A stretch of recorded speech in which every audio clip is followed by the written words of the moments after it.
Hi viewers, welcome to our channel. ప్రస్తుతం మనతో పాటు ఇమ్మంది రామారావు గారు సీనియర్ జర్నలిస్ట్ ఉన్నారు. వారితో ఒకసారి మాట్లాడదాం.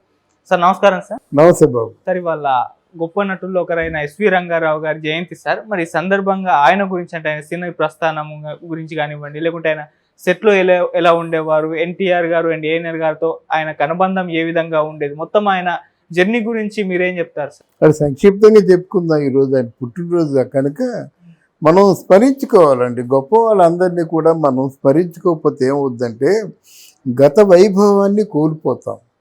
ఎస్వి గారు అంటే ఎవరు అనే పరిస్థితి రాకూడదు.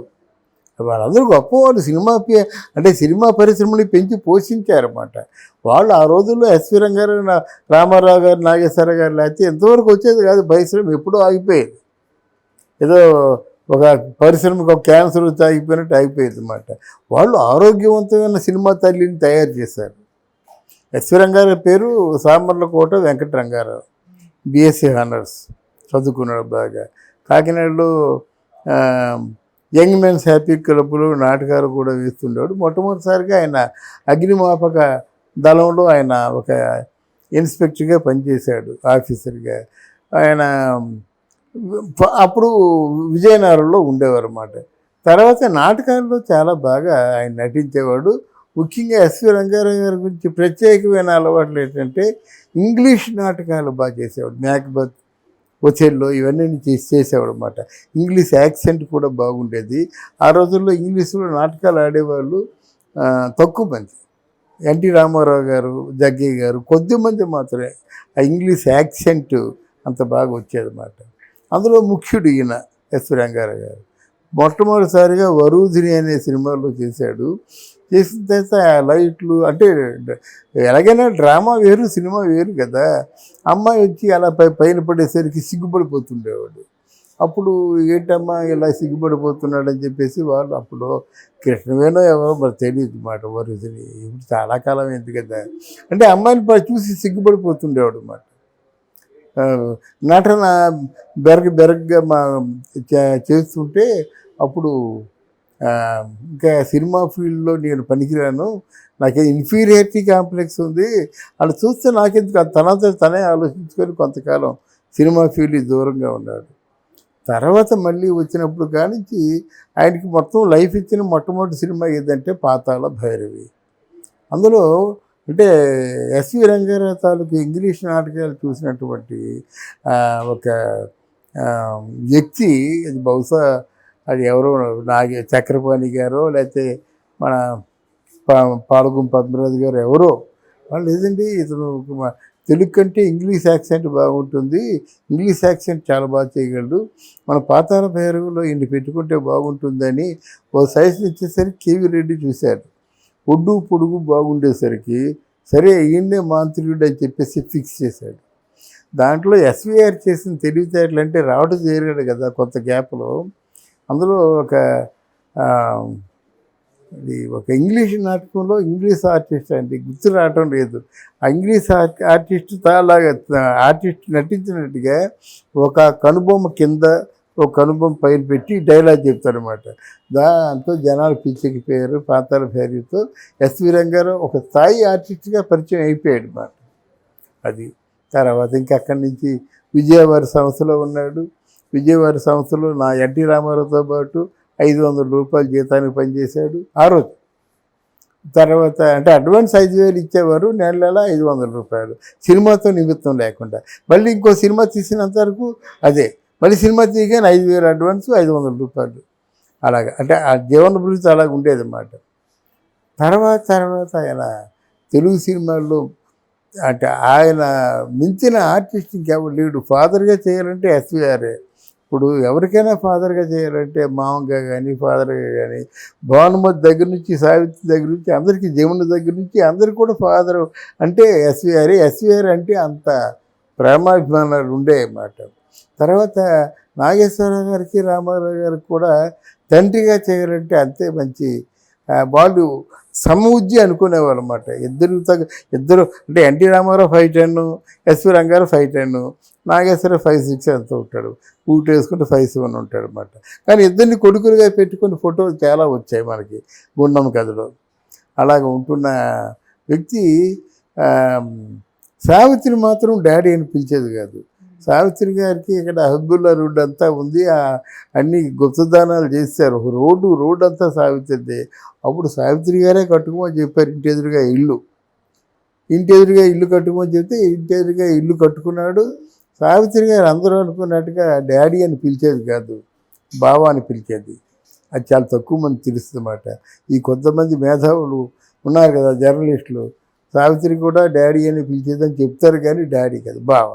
అలాగే ఎస్వి గారితో వేటకి వెళ్ళడం సావిత్రికి చాలా ఇష్టం. వాళ్ళు వేటకెళ్ళి ఒక పులిని తీసుకొచ్చి ఇచ్చారు. ఆ పులిని మచ్చిక చేసుకొని సావిత్రి గారు ఈవినింగ్ వాక్ చేసేది. ఆ ఫోటోలో మనకు దర్శనం ఇస్తాయన్నమాట. అంతా బాగా అంత అన్యోన్యంగా ఉండేవారు. వాళ్ళిద్దరు పోటీ పడి నటించేవారు అన్నమాట. అంటే ఒకరి మీద ఒకరు చాలా గౌరవం ఉండేది. అంటే బావ అక్క అనుకుని మా మాటలు ఆ విధంగా ఉండేది. అంటే ఎస్వి రంగారావు భార్యని అక్క అనేది ఈయన బావ. ఎదురుబదురు ఇల్లు కదా. ఇక్కడ ఎస్వి రంగారావు గారి తాలూకు తమిళం ఫీల్డ్లో ఉన్నటువంటి శివాజీ గణేషన్ గారు డైలాగ్కు పెద్ద ప్రత్యేకత.